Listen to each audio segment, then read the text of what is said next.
நம்ம இன்னைக்கு என்ன பார்க்க போறோம் அப்படின்னு கேட்டிங்கன்னா, நம்ம டவட்ரி சேனல்ல நம்ம பேச்சுலர் சாம்பார் மாதிரி பேச்சுலர் சட்னி அப்படின்னு நிறைய பார்க்குற மாதிரி அதே மாதிரியே சூப்பரான ஃபாஸ்டான டேஸ்டான ரொம்ப ஈஸியான ஒரு சாம்பார் எப்படி வைக்கிறது, பருப்பு இல்லாம எந்த காயுமே இல்லாம டேஸ்டியான ஒரு சாம்பார் வைக்கலாம் அப்படின்னா அது இதுதாங்க. இதை எப்படி பண்றது அப்படிங்கறத நாம இப்ப பார்க்கலாம். ஸோ நம்ம இன்னைக்கு கடலை மாவு சாம்பார் ரொம்ப ஈஸியாகவும் ஃபாஸ்டாகவும் எப்படி பண்றதுங்கிறத பார்க்கலாம். முதல்ல இந்த கடலை மாவு சாம்பாருக்கு என்னென்ன தேவை அப்படிங்கறத பார்த்துடலாம். கடலை மாவு ஒரு half an hour முன்னாடியே போட்டு அதை வந்து கரைச்சி வச்சிருக்கேன். ஒரு half an hour ஊற வச்சிருக்கேன். பல்லாரி ஒரு சின்ன சைஸா இருந்தா 2 எடுத்துக்கோங்க, பெரிய சைஸா இருந்தா 1 போதும். அப்புறம் வந்து சின்னதா கட் பண்ண 2 பச்சை மிளகாய் எடுத்திருக்கேன். தாளிக்கிறதுக்கு வத்தல் கருவேப்பிலை எடுத்திருக்கேன். அதே மாதிரி கடுகு உளுந்தம் பருப்பு, அப்புறம் 2 தக்காளி எடுத்திருக்கேன். இவ்வளவே தான் இன்கிரிடியன்ஸ். தாளிக்கும் போது எப்படி தாளிக்கணும் அப்படிங்கறத நான் சொல்றேன். இந்த கடலை மாவு சட்னிக்கு ஃபர்ஸ்ட் 2 ஸ்பூன் அளவு கடலை மாவு ஆட் பண்ணிக்கலாம். இது ஒரு half an hour ஊறிக்கட்டும். 2 ஸ்பூன் போட்டாலே 2 பேர் சாப்பிடலாம். இது ஒரு half an hour ஊறட்டும்.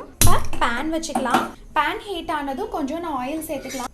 இதுல என்ன ஆட் பண்ண போறோம் அப்படின்னு கேட்டீங்கன்னா, பல்லாரி போட்டுக்கலாம், பெரிய வெங்காயம், கலர் சேஞ்ச் ஆகாம வறுத்துக்கலாம் இந்த பல்லாரிய.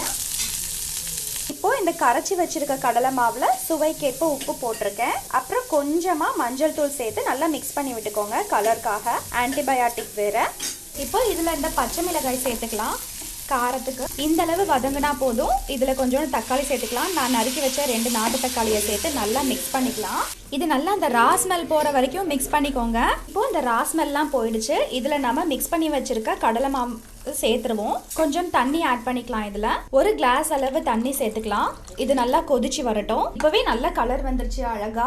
இந்த ராஸ்மெல், இந்த கடலை மாவோட ராஸ்மெல் போனதும் நம்ம ஆஃப் பண்ணிடலாம். இவ்வளவே தாங்க. ரொம்ப சிம்பிளான ரொம்ப ஈஸியான நம்ம பேச்சுலர் சாம்பார் தான் பண்ணிட்டு இருக்கோம். இதுக்கு பருப்பு வேணும், அந்த காய் வேணும், இந்த காய் வேணும், எதுவுமே இல்லை அப்படின்னா வீட்டில் ஈஸியாக இதை வச்சு பண்ணிடலாம். இந்த சாம்பார் ரொம்ப டேஸ்டியாக இருக்கும். அதுவும் தோசைக்கு அடிச்சுக்க சான்ஸே இல்லைங்க. அவ்வளோ சூப்பராக இருக்கும் இந்த சாம்பார். இதை ட்ரை பண்ணி பாருங்க. ஒண்ணுமே இல்லை, ஒரே ஒரு கடலை மாவு இருந்தால் போதும். ஒரு கடலை மாவு பேக்கெட், அதுவும் 2 ஸ்பூன் இருந்தால் போதும்.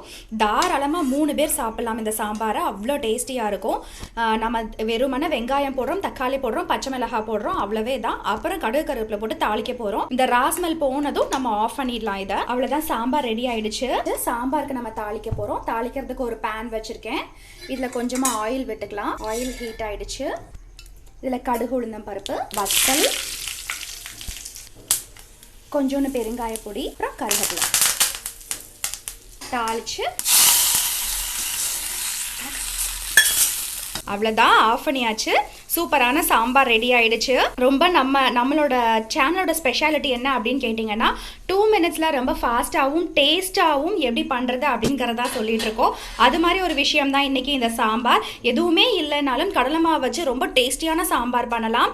அது இதுதான். இது ட்ரை பண்ணி பார்த்துட்டு எப்படி இருக்குது அப்படிங்கிறத நம்ம கமெண்ட் பாக்ஸில் போடுங்க.